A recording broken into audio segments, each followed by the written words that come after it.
बिस्मिल्लाहिर्रहमानिर्रहीम। मुअज़्ज़ज़ नाज़रीन, अस्सलामु अलैकुम। डॉक्टर तौकीर अपने यूट्यूब चैनल पर आज एक नई चीज के साथ हाजिर है।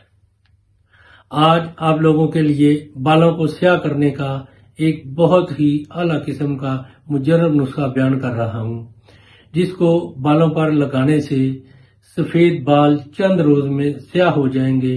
ये बहुत ही कमाल की चीज है, तजर्बा शर्त है। अक्सर लोग जब बाल स्याह करने के लिए बाजारी कलर इस्तेमाल करते हैं तो उनके कुछ साइड इफेक्ट भी होते हैं, मगर इस तेल के कोई साइड इफेक्ट नहीं है। फिर मजे की बात, कोई देखकर ये नहीं कहेगा कि आपने किस कंपनी का कलर लगाया है। ये कुदरती तौर पर स्याह नजर आएंगे।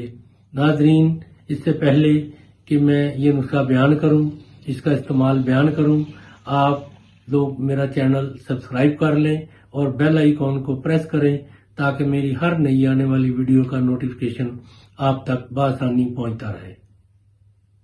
नाज़रीन, आपने अखरोट का ताजा फल यानी कि अखरोट के ताजा फल का छिलका 2 किलो ले लें।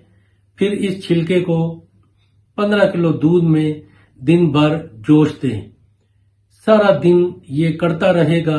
रात को इसकी दही जमाकर हस्बे मामूल इसका मक्खन निकाल लें। इसके बाद इस मक्खन का घी निकाल लें और छान कर शीशी में महफूज रखें। इस घी को हाथों से सफेद बालों पर लगाया करें। इसके चंद रोज के इस्तेमाल से सफेद बाल स्याह हो जाएंगे। फिर हर चौथे दिन बालों पर लगाते रहने से बाल हमेशा स्याह रहेंगे। इसको बनाएं, इस्तेमाल करें और अपनी राय मेरे कमेंट्स बॉक्स में जरूर दीजिए। इसको लाइक और शेयर भी कीजिए। अल्लाह ताला आपका हामी और नासिर हो। खुदा हाफिज।